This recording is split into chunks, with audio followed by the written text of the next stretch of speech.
Bincang Bisnis. Mitra bisnis di zaman digital saat ini, ternyata kebutuhan mesin-mesin pendukung kinerja di kantor juga sudah bisa kita dapatkan secara online melalui platform kotakpensil.com. Platform tersebut berusaha menyediakan kebutuhan perkantoran yang lengkap, mulai dari mesin absensi, penghancur kertas, mesin hitung uang, whiteboard, sampai brankas dan mesin jilid. Kotakpensil.com juga menjamin jika mereka hanya bekerja sama dengan supplier resmi, sehingga barang yang disediakan pasti asli dan baru, serta memiliki layanan purna jual yang jelas. Sehingga pemilik usaha atau perkantoran tidak perlu khawatir jika membutuhkan jasa servis saat performa mesin menurun. Oke, mitra bisnis, untuk tahu lebih banyak lagi soal kotakpensil.com, bersama saya Mary Agustin, Bincang Bisnis hari ini menghadirkan Bapak Joni Rusli, founder kotakpensil.com. Baik, Pak John, langsung aja, boleh kita dijelaskan soal kotakpensil.com ini, Pak? Kotakpensil.com itu adalah toko online alat kantor pertama di Indonesia. Jadi kita itu berdiri di tahun 2009 ya. 2009 itu sebenarnya era keemasan buat toko-toko online. Kalau kita lihat unicorn-unicorn yang ada sekarang itu berdiri di antara tahun 2009 sampai 2012.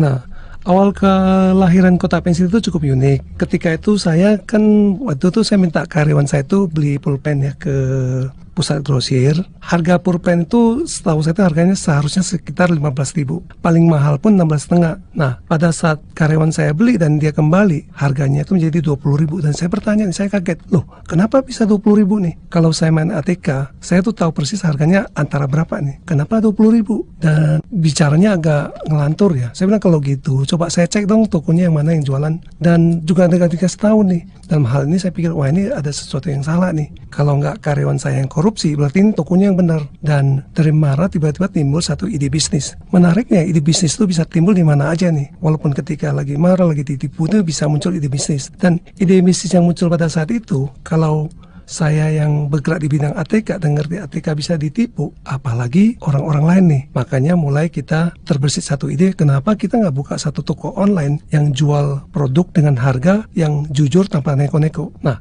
itu awal berdirinya Kotakpensil. Jadi dari kita mendapat harga yang selisih ya, kita itu mulai bangun satu perusahaan Kotakpensil. Apa aja sih produk yang sebenarnya ditawarkan oleh kotakpensil.com? Pada saat awal, Kotakpensil itu banyak menawarkan produk-produk ATK ya. Nah, kenapa namanya Kotakpensil? Karena ide ini sebenarnya datang dari anak saya ya. Jadi Kotakpensil itu katanya tempat semua penyimpanan alat kantor nih. Kalau kita butuh apa kan tinggal ngambil di Kotakpensil gitu aja. Itu idenya di sana dan kita memang mulai dari ATK nih. Terakhir jalan beberapa bulan, ATK ini nggak bisa jalan. Jadi di online sendiri pun ada produk-produk yang nggak bisa dijalanin. Termasuk salah satu di ATK. Jadi ATK ini nggak bisa jalan 3 bulan. 6 bulan kemudian, antara 3 sampai 6 bulan kemudian kita pivot. Jadi kita mulai beralih menjual ke alat-alat kantor, mesin-mesin kantor. Kita banyak menjual mesin-mesin kecil ya, kayak mesin penghancur kertas ya. Dulu banyak jual mesin fax, tapi sekarang masanya udah lewat ya. Ada mesin jilid, mesin hitung uang, alat-alat presentasi, kursi dan sebagainya ya. Jadi mesin-mesin itu ya, ibaratnya itu mesin-mesin yang dibutuhkan di kantor. Oke, lalu sebenarnya siapa ini yang menjadi target market dari kotakpensil.com ini? Target market kita ini perkantoran dan termasuk juga toko-toko ya, toko-toko retail. Banyak yang di luar kota beli sama kita dan buat dijual kembali. Minimum pembelian biasanya di atas 300.000 lah. Oke, Pak John, apa sih yang mendorong Bapak membawa bisnis ini ke arah digital? Jadi kita pada saat awal tuh kita nggak mengikutin buku ya. Jadi kalau orang mengikuti buku harus bikin bisnis plan, harus pertimbangan ini dan itu, panjang banget ya 1-2 tahun baru jalan. Nah kalau jalan gini biasa begitu kita bikin bisnis plan, yang timbul itu rasa takut. Jadi di Kotakpensil modalnya udah langsung aja kita terjun dulu. Kita banyak menggunakan satu cara namanya lean startup ya. Jadi lean startup itu kita mulai, kita tes pasar, kalau salah kita perbaikin. Jadi ide bisnis langsung dijalanin, dites pasar, kita perbaikin, ya salah lagi kita tes lagi, salah lagi kita tes lagi, sampai ketemu satu model bisnis yang cocok buat kita. Nah memang untuk anak pemula bisnis yang mau mendirikan startup, lebih cocok itu menggunakan cara lean startup lah. Ya kalau pakai cara bisnis konvensional dengan bisnis plan itu terlalu panjang. Kalau untuk kegiatan promosinya ini, apa saja yang dilakukan kotakpensil.com, Pak? Karena kita bergerak di bidang online, kita promosinya banyak melalui media-media online ya. Jadi untuk above the line sendiri kita nggak terlalu, lebih banyak ke below the line, dan promosi-promosi ya melalui medsos ya. Dan sebenarnya yang promosi yang banyak mendukung ini mungkin saya lihat dari mengajar ya. Jadi saya basicnya ini awalnya memang banyak ngajar, mentoring, coach di komunitas, banyak kan secara pro bono. Pro bono artinya gratis, nggak dibayar nih, jadi lebih ke sosial. Nah, mungkin dari sana muncul reference. Jadi ada referensi buat beli di Kotak Pensil. Jadi memang salah satu pelanggan Kotak Pensil banyak datang dari referensi juga. Ya oke Pak John, ini gimana sih perkembangan kotakpensil.com sampai saat ini?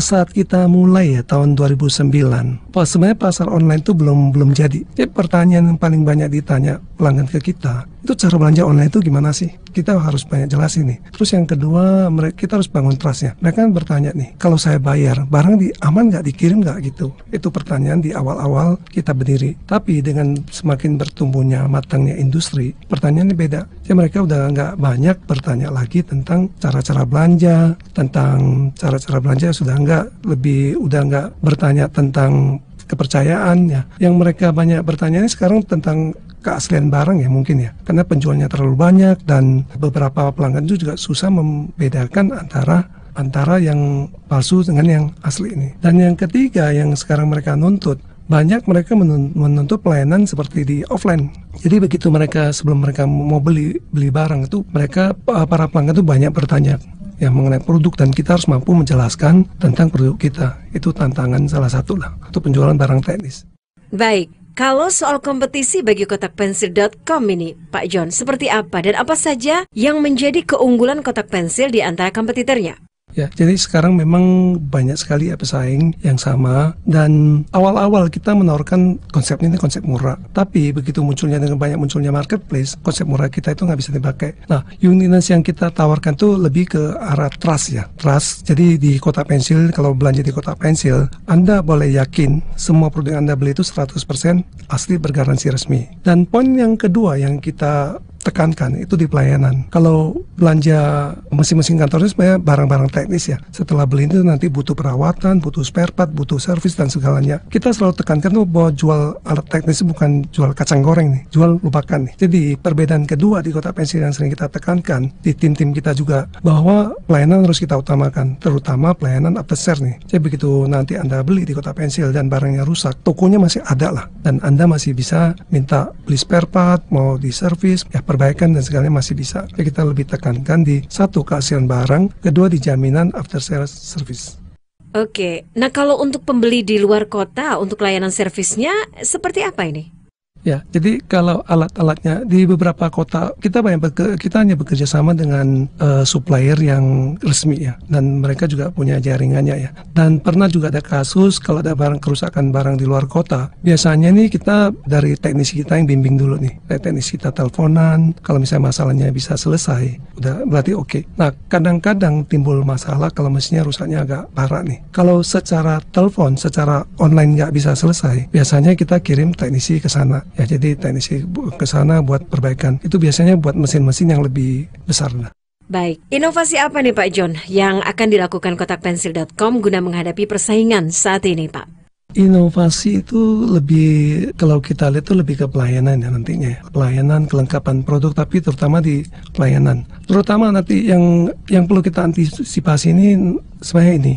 Asing sendiri belum banyak yang masuk ke Indonesia nih. Yang masuk mungkin dari China ya, tapi yang Amazon gitu tuh belum masuk ya. Diperkirakan juga akan segera masuk ke Indonesia nih. Jadi kalau begitu mereka masuk, pasar kita itu akan semakin crowded dan pertarungan akan semakin ketat nih. Jadi inovasi kita tuh lebih fokusnya ke pelayanan. Jadi yang akan membedakan Kotak Pensil dari pesaing-pesaing kita itu di pelayanan. Dan di pelayanan sendiri ini kita ada, di Kotak Pensil ini kita punya standar 3, before, during, dan after. Before, sebelum pelanggan membeli, apa yang harus kita lakukan untuk melayani mereka? During, selama mereka membeli, apa yang harus kita lakukan? Dan after, setelah mereka membeli, apa yang kita lakukan? Gitu. Mudah-mudahan hal ini yang bisa membedakan kita dari pesaing. Karena kembali lagi yang kita jualnya barang teknis, bukan barang-barang umum ya. Lalu apa saja challenge terbesar bagi kotakpensil.com untuk berkembang di Indonesia ini menurut Anda Pak? Kalau saya lihat di Indonesia, infrastruktur tuh sebenarnya sudah tersedia lah, jauh lebih bagus dari kalau kita bandingkan dengan negara ASEAN lain seperti Filipina, Vietnam. Di Indonesia ini udah cukup bagus. Ya, kita tinggal memanfaatkan.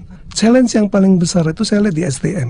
walaupun pengangguran di Indonesia ini cukup tinggi, tetapi ternyata kita di dunia online ini mau mencari orang yang tepat ini agak susah, karena kan lebih bersifat teknis ya. Jadi saya lihat challenge kita itu ada di dunia online, itu ada di SDM ya. Jadi bagaimana kita mendapatkan orang yang tepat untuk pekerjaan yang tepat, itu yang agak menantang lah.